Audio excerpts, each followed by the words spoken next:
Hey y'all, and welcome back to Dr. Mandy Unedited, the podcast where we're talking all about research, writing, and PhD tips because my name is Dr. Mandy. I'm a researcher and an academic editor, and I want to help you live your best PhD life. So, today on Dr. Mandy Unedited, we are talking about a lot of juicy topics. All right, so our research reality check topic of the week is what I would do to make sure that I'm going to make money after my PhD. So I'm going to share some tips on things that you can do now in your PhD program to help you out a little bit later down the line when you're searching for a job.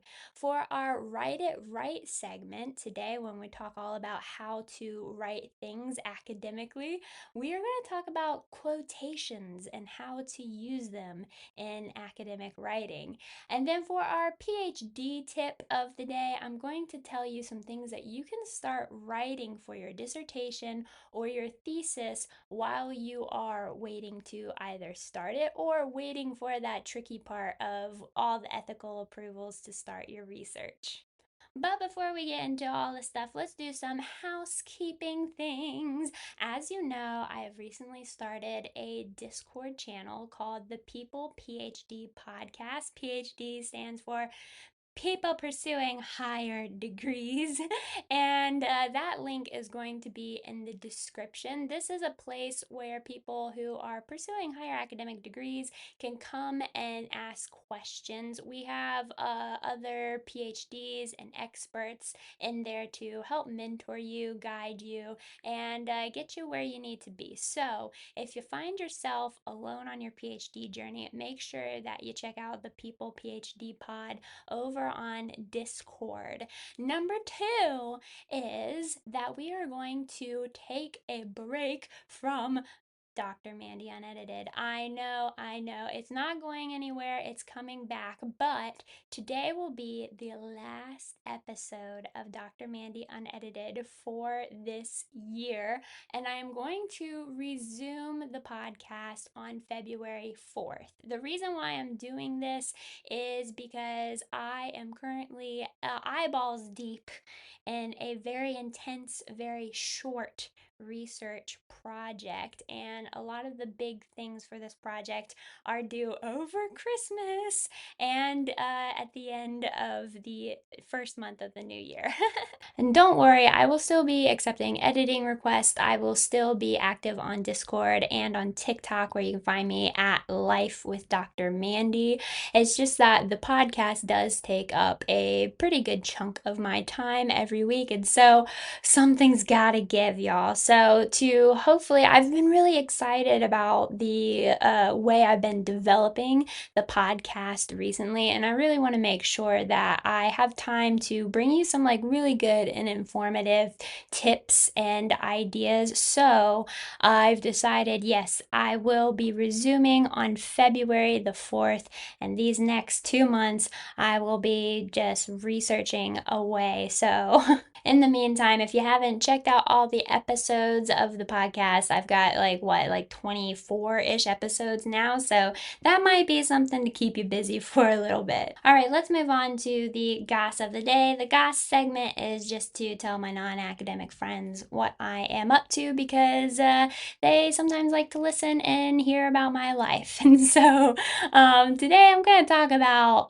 it's finally gotten cold in the UK, and that might not seem like a big deal to y'all, but if you maybe this is the first time you're listening to this podcast, I'm an American living in the UK. Before I moved to the UK, I spent a lot of time in the Midwest of the United States, and I could not deal with the freezing temperatures or the amount of snow that would just fall all the time during the winter. I literally almost got fired from a job one time because I couldn't get my car shoveled out of like 6 feet of snow quickly enough to get there on time, and they hadn't even shoveled the roads yet. So I was just super fed up with it, and that led to my decision to move to Wilmington, North Carolina, which is a beachy town, and the weather is nice and hot, and there's no snow in the winter. So, of course, about 2 years after I moved to Wilmington, I moved to the UK because I met I met a man, and I thought I was gonna live and die in Wilmington, but fate is just a funny thing. So, fortunately, in the UK where I live in the Southwest, and the weather is, not that much different from North Carolina.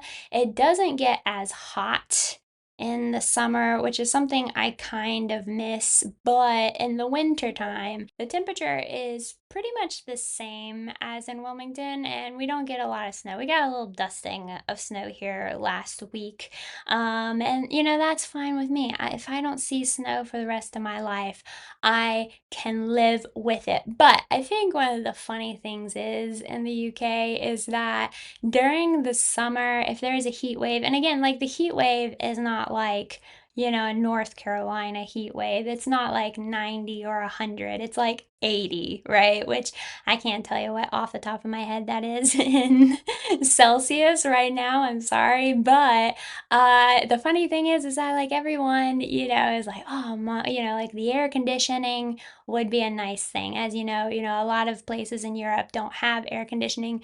For me, I find it really nice because, it's one of my sensory issues is cold air. Like I can't even sleep if I'm breathing on myself because my breath is like a little bit cooler than than the temperature in the room. So for me, I don't mind being in like the hot sweatiness, but it's really funny because now in the winter time, now that it's gotten colder, it's like a contest to see how long we can wait out having to turn our heat on. So yeah, the temperature has finally dropped this week, and everyone's bundled up in their houses. I don't know. I just turned the heat on maybe for like 30 minutes, and that's enough just to kind of like take the chill off in the house. But I think it's really funny how many conversations I've had with people saying like, "Oh, I finally had to beg my partner to turn the heat on today," or something like that. I don't know. I just think it's really funny because, we were all worried about the heat in the summer, and now we're just like completely avoiding it in the winter time. Who knows? But anyway, let's go ahead and move on to our research reality check segment. And so, yeah, today I want to talk about, a lot of people are worried about after the PhD, how are you going to make money as a researcher? How are you going to get a job? And, I think personally, I've been really successful in those things after the PhD, but there are definitely some things that I would say would make life a little bit easier if I had done them during my PhD program. So I want to give you some tips of some things that you can do now while you're doing the PhD or the doctorate or the higher degree, what have you, that will really, really help you out in the future. So the first thing would be publishing papers. Okay, so one of the things that I mean, it's kind of annoying because I'd like to spend my time on other things, but your worth as a researcher is based off of, your publication status. And that's something that I didn't start working on until after I got my PhD. And, like one of the differences I find between US and UK PhDs is that the UK tends to do a lot more of this during the PhD. Depends on the program. And then in the US, same thing, kind of depends on the program. But a lot of times, the PhD can kind of just be training, and then afterwards you'll go and work on, publications and things like that. However, I would definitely recommend going ahead, no matter who you are, where you are, and working on, writing and submitting papers now. And, if you're kind of like, well, I don't really have any research, like, what am I going to do about it? You can still start writing, easy things like literature reviews or, perspective pieces. And so I think that this would be really, really helpful to, yeah, start establishing your status as a researcher and not having to worry and scramble and get a bunch of stuff published later. Because yeah, one of the realities is that, if you go into research and you're working on research projects, you do have to wait on other people, and it can take a long time to get publications in. Like I did this research project that ended over 8 months ago now, and we're still working on papers. Nothing has been published from that yet, you know what I mean? So I have like a bunch of research papers that need to be published, but they are not, because I'm waiting on other people and, approvals and what have you. So if you can go ahead and just start publishing stuff on your own now, it will really put you ahead of the game. The other thing that I want to talk about is grant writing. So this is something that's really, really tricky, but it's another kind of status thing. People like to see that you are applying for grants and bringing in money into your university or your organization. So one of the things that I would focus on with that is learn what is available at universities or research organizations to help you, because a lot of people don't realize that there are often, departments within your research organization that their job is to help you, even from like the ground up on developing a research project and getting grants for it. And there are other things that you need to consider, like, financial rules. I just learned about that through some professional development myself this year, that, there sometimes when you apply for grants, there's laws that, you have to abide by when it comes to saying how much money you need for certain things. And so your organization has a department maybe that has to check those things over. And so, secondly, on the grant writing topic, it would be really, really important to,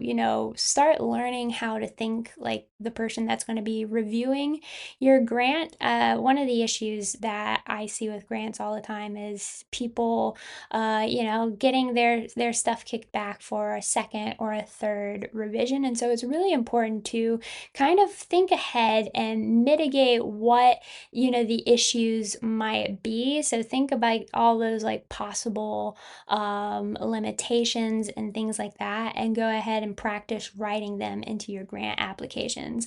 Another thing that I would do is, learn some coding and AI. Regardless if you are a quantitative or a qualitative person, I am seeing so much information come out on, across various fields and any field.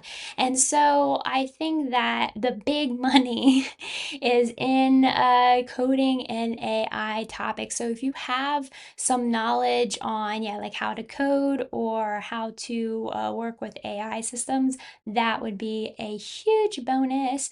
Another thing is networking. I say this all the time, but look, I cannot underscore the importance of networking. Y'all go ahead and meet people, learn people, get the links, because for me, I have learned that the way to stay employed is through who you know and not necessarily applying for jobs. Of course, I apply for jobs when I need to, but most of my jobs, in fact, the only job that I've actually applied for that I've had was my very first research role. Every research role that I've had after that has been a result of networking.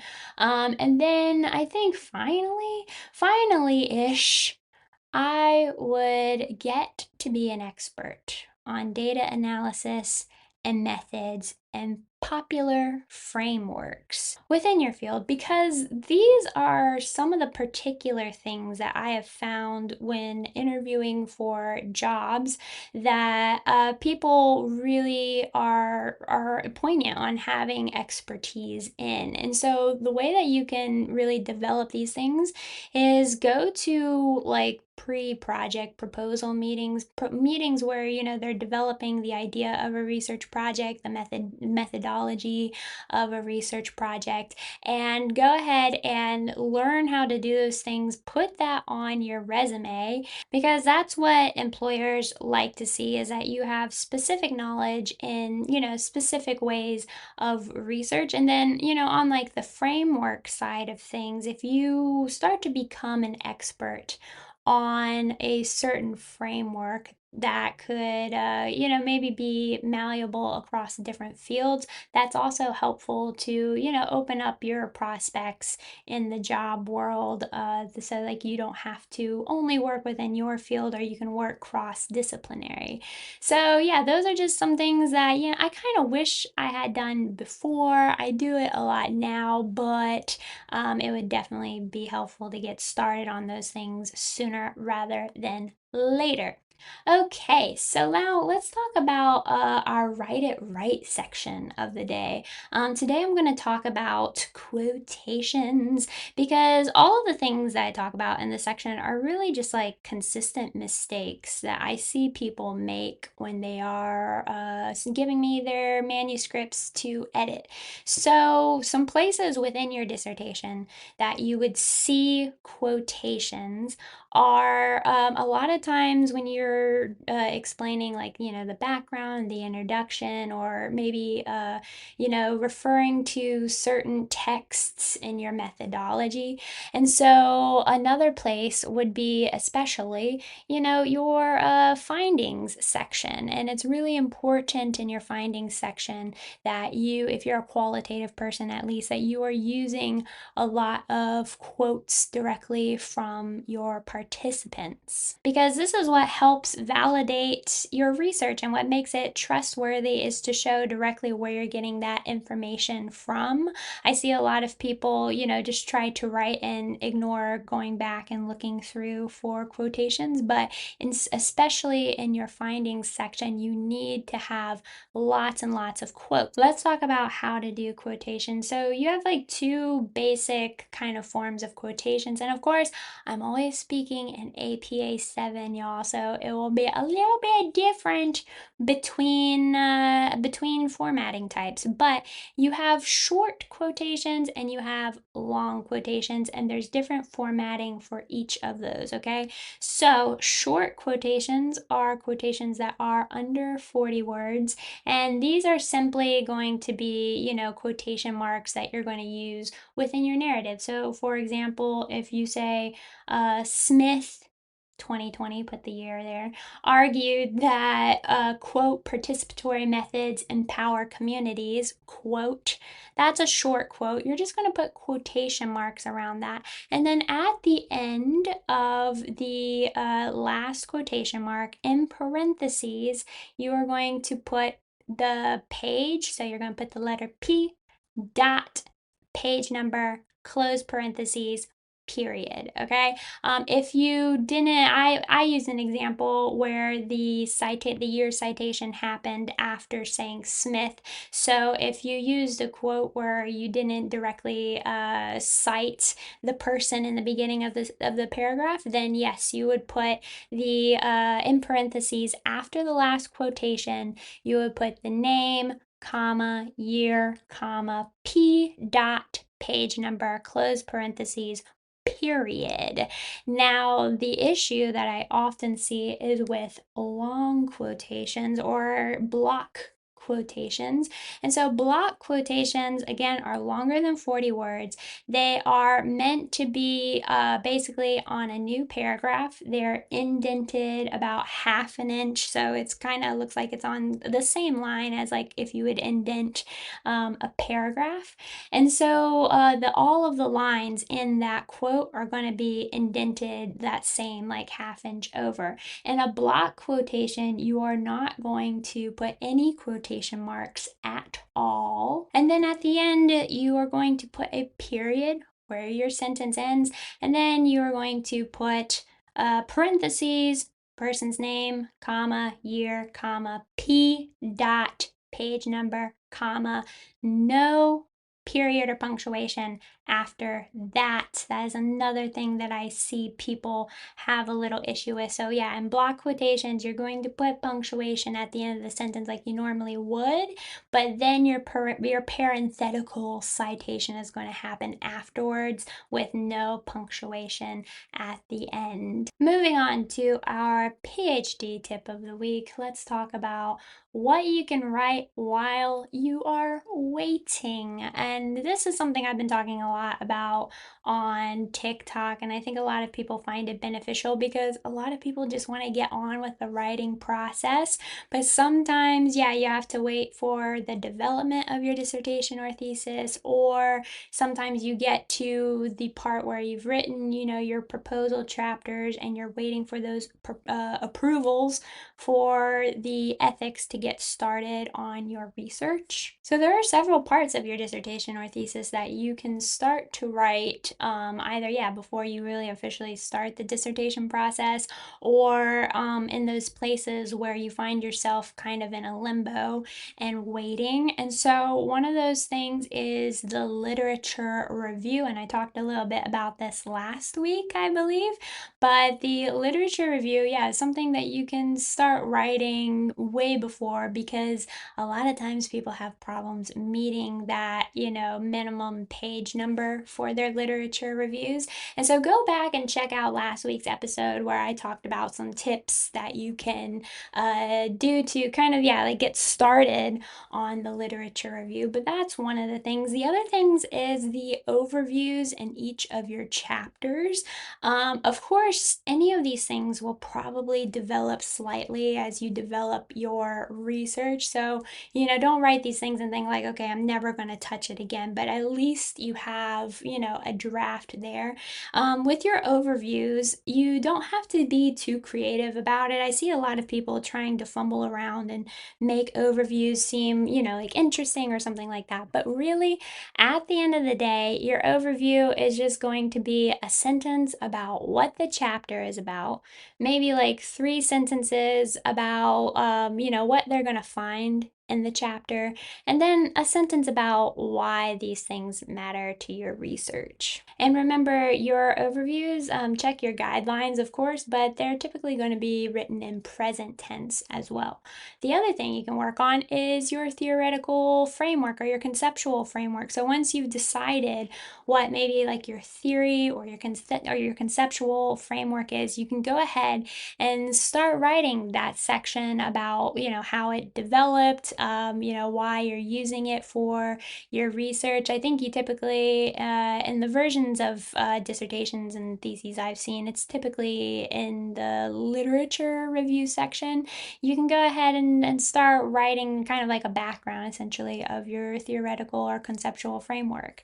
Another thing is, you can go ahead and start writing a background for your topic in general. So once you have a topic in mind that is solid, you can go ahead and talk about, the background of it, why it's a problem, what you're addressing, the gaps and things like that. That might be something that you have to wait until you develop your idea a little bit further, but once you have that idea, go ahead and write a background on it. And then the last thing is something that I think people don't think about very often, is the researcher positionality sections that you would find, I believe, in your methodology chapter. So these might involve little sections like epistemology, ontology, axiology. I don't know if I said any of those words, Right, but they're typically like these little, maybe like paragraph or two sections that you can go ahead and start writing. Trust me, yeah, if you get to work, if you try to work smarter or not harder on the dissertation or thesis writing process, life is going to go a lot more smoother for you. So I hope that these tips help you out. Finally, let's move on to our questions of the week, y'all. Last week, I asked, what are some things that slow you down in the research process? And I got a lot of different answers on this one. I think probably the number one answer is a chair that refuses to guide you. And this is so frustrating because I hear it all the time. I'm not sure, what the deal is, but I think that sometimes, chairs get hired. They probably are hired to, oversee a certain amount of people. They might have like either a really hard workload and they don't have a lot of time to, pay a lot of specific attention to you.